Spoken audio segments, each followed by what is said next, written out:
Greetings duelists, and welcome to another video. So the WCQ is right around the corner. As of the time of this recording, we're less than 24 hours away until Infinite Forbidden is TCG legal.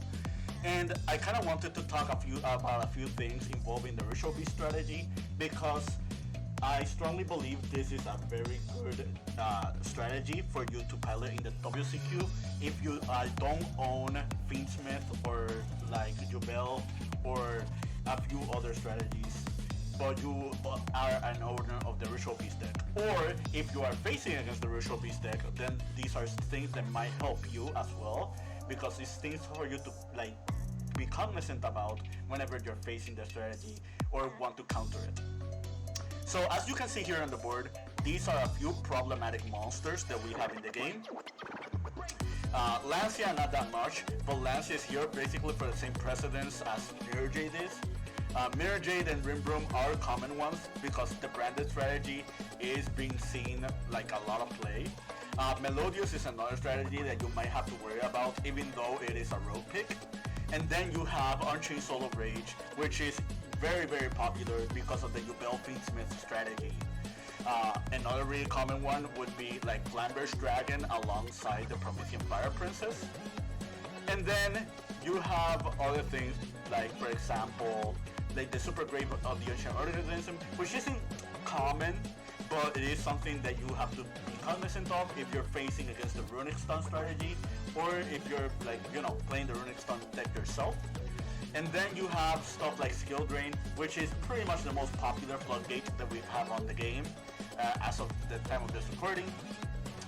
So what you see here in my hand is a bunch of non-engine. The only engine card that we have is Ritual Beast Inheritance. And that's not to say that these non-engine cards cannot get the job done when handling against some of these boss monsters, but what if there is a card in your engine, in your Ritual Beast deck, that you can play that can just deal with almost all of these cards? And not many people are playing it. The card that I'm talking about is Spiritual Beast Pedalfin. So, Spiritual Beast Pedalfin is like one of the main animal monsters that used to be played in 2015. But in the 2024 Ritual Beast builds, this card is not being played as long as much because its purpose is not to help you set up plays. It's just pretty much just another name that can just move cards from another location. So the purpose behind Pedalfin and why I think it's so important in the Ritual Beast deck is because of its bounce effect. And this bounce effect does look really niche at first, but when you start facing against like a lot of these monsters that just have floating effects and just like are giving you extra problems and disruptions whenever they are sent to the graveyard or just removed by other ways, then that's where Pedalfin becomes a lot more helpful. Like, for example, a lot of these cards are like getting more and more close to power creep, and they just have this condition when it says leaves the field by an opponent's card. Like the Melodious Flung Etoile has it, the Lancia has it as well. Like you also have Mirror Jade that also has this this floating effect. Like a lot of these cards that Konami has been printing as of late have been getting more and more powerful when it comes to like the way they're getting removed from the game. But none of these cards serve against a card that is bouncing them. That's where Pedalfin just becomes a lot useful. So just knowing that you don't have to deal with Mirror Jade anymore after they use their effects, or the Flowering Etoile, or just dealing with the Rimbroom, just pose as a very significant advantage into your favor. Unchained Soul of Rage triggers upon being destroyed, and it also triggers like the Unchained Soul of Yama, and if you send it to a graveyard by other means, they'll just reborn it with the Abominable on the Chamber, which is another card that's been played in a lot of Rebel strategies, at least more common in the TCG than in the OCG.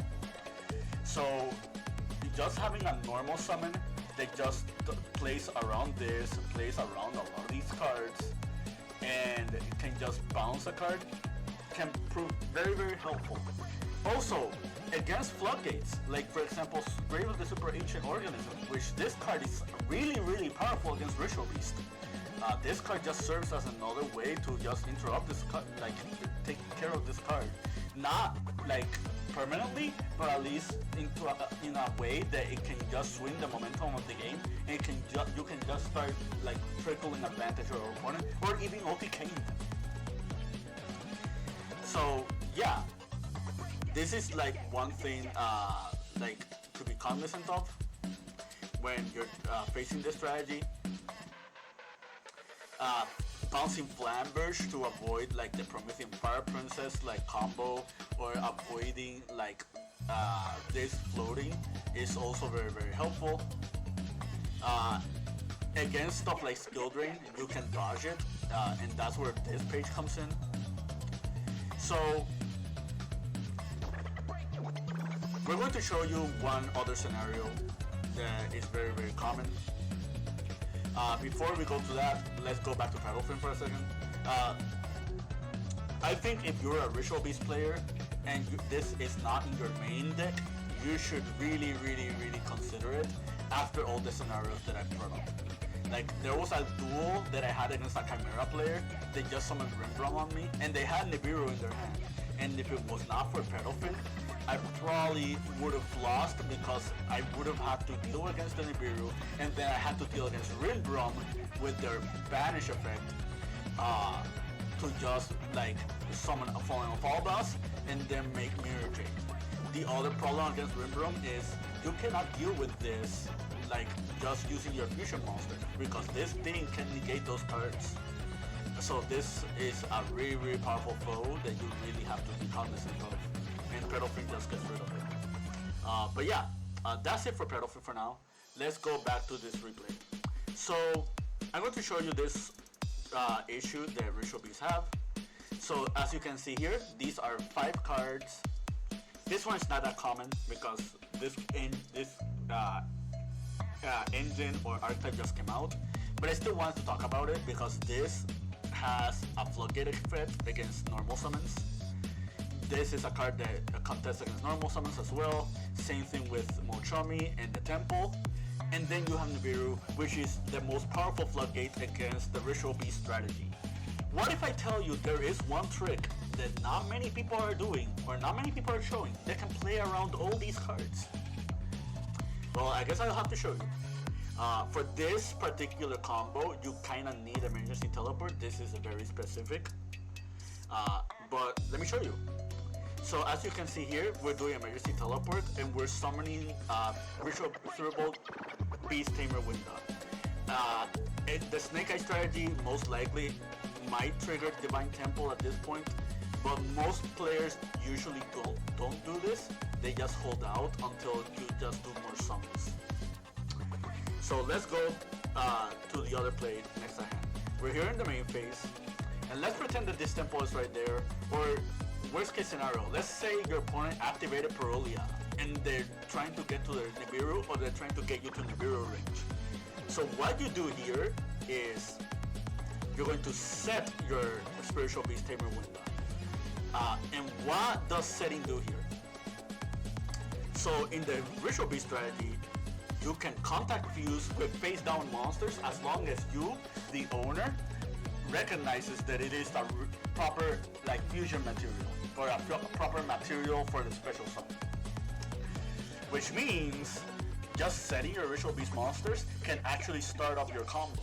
And you're probably thinking, well, I'm not getting anywhere because I'm not normal summoning your Arcana, right? Well, this is where the Lara comes in, because the Lara is going to just give you options for you to keep combo extending.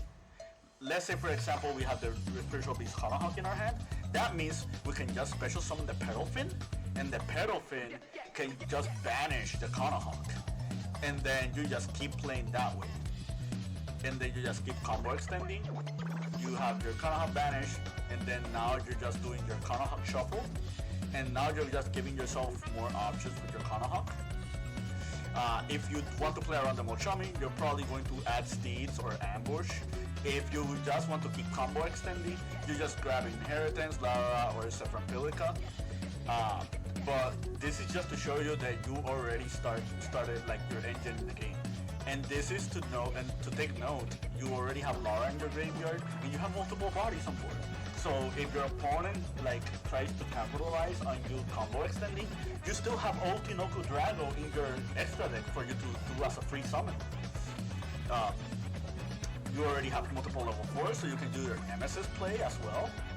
Like, this is just one way to just teach you to play around some of these cards. Now, let's go a little bit further. Let's talk about Ritual Beast Bonds, and let's go back to Skill Drain. As I already mentioned, Skill Drain is the most popular floodgate being played right now. This card is being played in a lot of decks and strategies.